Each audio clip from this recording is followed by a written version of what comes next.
Dans le désert aride du Sahel, imaginez-vous seul, entouré par l'immensité de la terre, vos pensées vagabondant dans l'infini silence.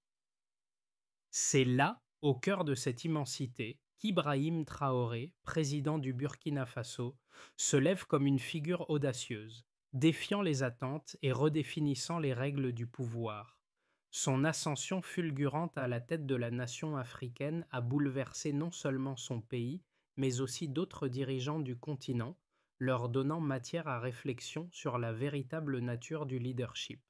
En peu de temps, Traoré a prouvé qu'un jeune leader armé de détermination pouvait changer le destin d'une nation et forcer une redéfinition des paradigmes politiques africains. Dans un contexte où les nations africaines sont souvent confrontées à la dépendance économique et aux emprunts extérieurs, Ibrahim Traoré a pris une décision radicale: redéfinir les règles du jeu. Le Burkina Faso, un pays sans littoral, a montré au monde que la souveraineté économique ne se mesure pas seulement à l'accès au crédit international, mais à la capacité d'utiliser ses ressources internes de manière stratégique. L'enjeu ici n'est pas simplement de construire des infrastructures, mais de démontrer qu'un pays peut prospérer sans céder à la pression des bailleurs de fonds. Traoré, en tant que jeune leader, n'a pas seulement rêvé de transformation. Il a agi et chaque décision prise par son gouvernement défie les attentes de la communauté internationale, tout en redonnant au peuple burkinabé un sentiment de fierté et de pouvoir. Mais ce modèle est-il viable à long terme? En 2023, un événement marquant a fait trembler les fondations de l'économie mondiale. Le Burkina Faso, sous la direction d'Ibrahim Traoré, a financé la construction de 1000 bus sans recourir à un seul emprunt extérieur. Ce chiffre a eu l'effet d'une onde de choc résonnant dans toute l'Afrique et au-delà. Dans un contexte où chaque infrastructure en Afrique était traditionnellement financée par des prêts internationaux, cette initiative a renversé la logique économique imposée depuis des décennies. Traoré n'a pas seulement défié les règles du jeu économique, il a prouvé qu'il était possible de se libérer de la dépendance extérieure en utilisant les ressources nationales, notamment l'or et le coton. Cette démarche audacieuse a mis en lumière un modèle économique inédit qui pourrait bien inspirer d'autres pays en quête de solutions pour leur propre développement sans la contrainte des dettes. Mais cette approche, qui mise sur la discipline budgétaire et l'exploitation des ressources locales, pourra-t-elle résister aux pressions externes et à la volatilité des marchés mondiaux? Ibrahim Traoré n'a pas seulement incarné un changement de paradigme pour le Burkina Faso, il a aussi été un modèle de leadership audacieux et pragmatique. Lorsqu'il a pris les rênes du pays, il a immédiatement cherché à rompre avec une histoire de dépendance financière qui avait trop longtemps réduit le Burkina à un rôle subalterne sur la scène internationale. Au lieu de s'engager dans des emprunts massifs, Traoré a opté pour une stratégie radicale en réaffectant les revenus internes du pays, l'or et le coton, vers des projets d'infrastructures nationaux. Cela a permis non seulement de financer des projets tels que l'achat de bus, mais aussi de renforcer la résilience économique du pays en la détachant des fluctuations des marchés financiers mondiaux. Très vite, l'impact de cette décision s'est fait sentir sur le terrain. Des milliers de Burkinabés ont trouvé de nouvelles opportunités d'emploi dans les ateliers locaux de montage de bus et une nouvelle fierté nationale est née, portée par cette indépendance retrouvée. Mais cet élan suffira-t-il à surmonter les défis géopolitiques et économiques à venir? L'impact immédiat de la stratégie de Traoré a été frappant. Le gouvernement a rapidement lancé des projets à grande échelle en réaffectant 82 millions de dollars des revenus nationaux pour financer l'achat et l'assemblage de 1000 bus. Ces véhicules, symboles d'une souveraineté retrouvée, ont circulé à travers les rues de la capitale, Ouagadougou, marquant la fin d'une époque de dépendance. L'effort n'a pas été facile. Des obstacles administratifs et des doutes sur la faisabilité du projet ont surgi, mais la vision de Traoré a poussé l'ensemble du gouvernement à avancer. Les ateliers locaux se sont mis à travailler à plein régime, embauchant des centaines de travailleurs burkinabés. Très rapidement, le modèle a commencé à faire ses preuves. Les coûts d'importation ont chuté de 28%, économisant près de 15 millions de dollars. Les recettes générées par la vente des tickets de transport ont été réinvesties dans l'entretien et l'entretien des bus, fermant ainsi la boucle de l'économie circulaire. Le projet n'était plus simplement un investissement dans des infrastructures, mais un catalyseur pour un changement profond de la manière dont le Burkina Faso se voyait sur la scène mondiale. Mais alors que les résultats économiques et sociaux devenaient visibles, la question persistait. Ce modèle pouvait-il être reproduit à une échelle plus grande, voire au niveau régional? Les chiffres ont rapidement validé la stratégie de Traoré. En l'espace de quelques mois, le pays a observé une augmentation de 22% de la fréquentation scolaire, une preuve tangible de l'impact direct des bus sur la vie quotidienne des citoyens. Pour les petits commerçants, la situation était encore plus favorable. Le revenu moyen des vendeurs itinérants a augmenté de 18%. De plus, le secteur des transports urbains a connu une croissance de 4%, illustrant la résilience et l'efficacité du modèle.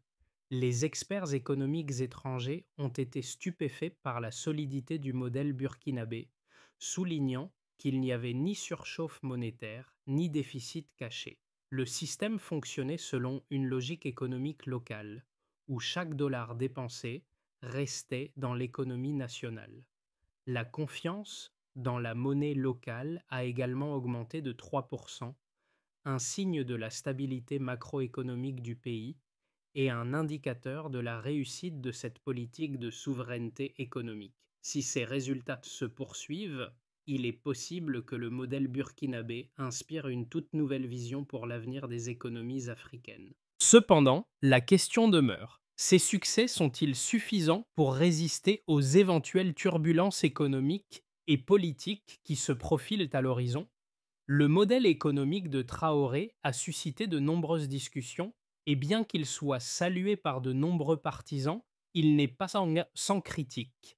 Certains experts estiment qu'un modèle fondé sur les ressources internes peut effectivement offrir une alternative aux emprunts extérieurs, mais soulignent également les risques associés à une économie trop fermée. En particulier, les critiques pointent le fait que sans l'aide extérieure, le Burkina Faso pourrait se retrouver isolé sur la scène internationale, avec des limitations dans l'accès aux technologies et aux investissements étrangers. D'autres remarquent que l'isolement économique, bien que potentiellement bénéfique à court terme, pourrait nuire à l'innovation et à la diversification des secteurs économiques sur le long terme. Cependant, la réponse de Traoré à ces critiques a toujours été la même. La discipline financière et l'utilisation stratégique des ressources nationales constituant un modèle plus résilient que la dépendance continue aux prêts extérieurs. En fin de compte, cette approche prône une plus grande autonomie, même si cela implique de repenser la manière dont le pays interagit avec le reste du monde. Mais la véritable question reste: ce modèle pourra-t-il perdurer face aux défis mondiaux, ou sera-t-il contraint de s'adapter à une réalité économique globale de plus en plus interdépendante? Au milieu de cette révolution économique silencieuse, un élément clé a été révélé. L'indépendance financière du Burkina Faso n'était pas une illusion. La première réussite tangible du modèle de Traoré est l'efficacité des transports publics qui ne se contentent pas d'améliorer les conditions de vie des Burkinabés, mais transforment également l'économie locale. Ce n'est pas seulement un changement dans la manière dont les ressources sont allouées, mais un tournant dans la manière dont les Burkinabés voient leur propre avenir. Le succès des bus a fait naître un sentiment de fierté collective, un symbole de ce que le pays peut accomplir par ses propres moyens. Le premier convoi de bus à Ouagadougou a traversé la ville sous les applaudissements des citoyens, une scène qui a été relayé partout, renforçant l'image d'un Burkina Faso qui ne se contente plus d'attendre de l'aide extérieure, mais qui prend son destin en main. Ce moment marquant a non seulement été un moment de fierté nationale, mais aussi un signal fort à la communauté internationale. Le Burkina Faso n'est plus un pays subordonné aux règles économiques traditionnelles, mais un modèle de souveraineté économique en action. Mais est-ce suffisant pour changer la dynamique du continent africain tout entier? Le modèle de Traoré a eu un impact tangible sur 4 groupes clés de la société burkinabé: les citoyens, les petites entreprises, l'État et la région. Pour les citoyens, la transformation la plus immédiate a été la réduction du temps de trajet et la baisse des coûts de transport. Cela a directement contribué à une augmentation de 22% de la fréquentation scolaire, donnant aux étudiants un meilleur accès à l'éducation, et de 18% pour les commerçants locaux, qui ont vu leur marché s'élargir grâce à une meilleure mobilité. Les petites entreprises, en particulier celles de la maintenance automobile, ont prospéré grâce à la création de milliers d'emplois liés à la fabrication et à l'entretien des bus. En parallèle, l'État a observé une stabilité financière inédite, avec des recettes générées par le système de transport réinvesti dans l'économie nationale, créant ainsi un cycle économique durable. Au niveau régional, le succès du modèle a attiré l'attention de pays voisins qui ont commencé à s'intéresser à la possibilité de répliquer ce modèle de souveraineté économique. Le Burkina Faso est désormais perçu non seulement comme un exemple de gestion économique rigoureuse, mais aussi comme un modèle de coopération sud-sud. Cependant, bien que les résultats soient positifs, la question persiste. Ce modèle peut-il véritablement se maintenir à long terme, ou s'agit-il d'un exploit ponctuel dans un environnement global incertain? Le futur du Burkina Faso sous la direction d'Ibrahim Traoré peut prendre 3 directions différentes dans les 6 à 12 prochains mois, chacune influencée par les choix politiques et économiques faits aujourd'hui. Scénario de base: le modèle burkinabé continue de fonctionner comme prévu, avec une stabilité économique et une croissance modérée. Le gouvernement maintient la discipline budgétaire et renforce l'utilisation des ressources locales pour soutenir des projets d'infrastructure. Les investissements dans l'éducation et les services publics continuent de porter leurs fruits, avec des impacts visibles sur la vie quotidienne des citoyens. La dette reste sous contrôle et le pays attire davantage d'investissements régionaux grâce à la stabilité qu'il incarne. La croissance reste modeste avec des prévisions de 5-6% pour l'année à venir. Scénario optimiste: le modèle de Traoré dépasse les attentes et le Burkina Faso devient un modèle de souveraineté économique pour d'autres pays africains. Le succès des transports urbains se propage à d'autres secteurs de l'économie et le pays attire des investissements dans les secteurs de l'énergie, de l'agriculture durable et de la technologie. Le Burkina Faso devient un leader régional avec des initiatives communes avec le Mali, le Niger et d'autres pays voisins, ouvrant la voie à un développement économique régional. Cette dynamique stimule encore plus la confiance des citoyens et attire des partenaires internationaux non traditionnels. Scénario difficile: les pressions externes augmentent avec des critiques croissantes sur la gestion budgétaire du pays et des tensions géopolitiques dues à l'isolement économique. La baisse des prix de l'or et du coton, combinée à une éventuelle crise politique, pourrait menacer la stabilité des finances publiques. Les relations avec les bailleurs internationaux pourraient se détériorer, entraînant une réduction de l'aide extérieure. Cependant, le pays pourrait résister à ces pressions grâce à la discipline budgétaire et aux investissements dans l'économie circulaire, bien que la croissance ralentisse et la confiance des citoyens puisse être ébranlée. Quel que soit le scénario, le Burkina Faso fait face à des défis importants. Mais Traoré semble déterminé à montrer que son modèle est viable, même dans un contexte mondial incertain. L'impact de la stratégie de Traoré dépasse largement les frontières du Burkina Faso. Les autres nations africaines, et même au-delà, commencent à regarder ce modèle avec un intérêt croissant, car il représente une véritable alternative aux systèmes économiques traditionnels. Ce qui se passe au Burkina Faso aujourd'hui pourrait bien influencer d'autres pays en quête d'une autonomie plus grande, d'un contrôle sur leurs propres ressources et d'une réduction de leur dépendance vis-à-vis des puissances extérieures. Mais cela ne concerne pas seulement les dirigeants politiques ou les économistes. Pour le citoyen burkinabé, ce changement est un symbole de résilience et de fierté retrouvée. Chaque bus roulant à travers les rues, chaque atelier local en activité, chaque étudiant arrivant à l'école plus tôt grâce à une meilleure mobilité, tous témoignent d'un progrès palpable. Ce modèle touche à l'espoir, à la possibilité de transformer une situation difficile en un avenir plus prometteur. Pourtant, la question demeure. Les Burkinabés et leurs voisins sont-ils prêts à adopter une telle vision du développement durable ou seront-ils freinés par les défis et les incertitudes qui les attendent? Le chemin vers une pleine souveraineté économique pour le Burkina Faso ne se limite pas à un modèle de transport. Il est ancré dans une série d'initiatives concrètes qui visent à renforcer la résilience du pays et à garantir un développement durable. Voici les étapes clés pour y parvenir. Renforcer les ressources locales. Le Burkina Faso doit continuer à exploiter ses ressources naturelles, comme l'or et le coton, de manière plus stratégique. Cela inclut l'augmentation de la valeur ajoutée des matières premières via des processus de transformation locale, plutôt que de dépendre des exportations brutes. Développer des infrastructures locales. La construction de nouvelles infrastructures, notamment dans les secteurs de l'énergie et des transports, devrait être financée par les recettes internes. Cela permettrait de renforcer l'autonomie financière du pays tout en stimulant la croissance économique locale.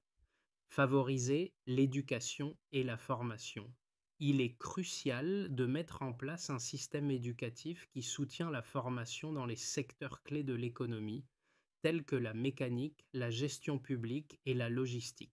Le Burkina Faso devra investir dans la formation des jeunes pour qu'ils puissent jouer un rôle clé dans la gestion des nouvelles infrastructures et entreprises locales.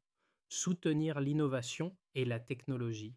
Le pays devrait créer un environnement favorable à l'innovation, en particulier dans les technologies vertes et la gestion des ressources naturelles. L'intégration des nouvelles technologies dans les processus de production et de gestion pourrait être un levier pour augmenter la productivité, tout en réduisant la dépendance aux importations. Mettre en place des mécanismes de suivi et de transparence. Un système transparent permettant aux citoyens de suivre les dépenses publiques et les résultats des projets est essentiel pour maintenir la confiance et garantir la responsabilité du gouvernement.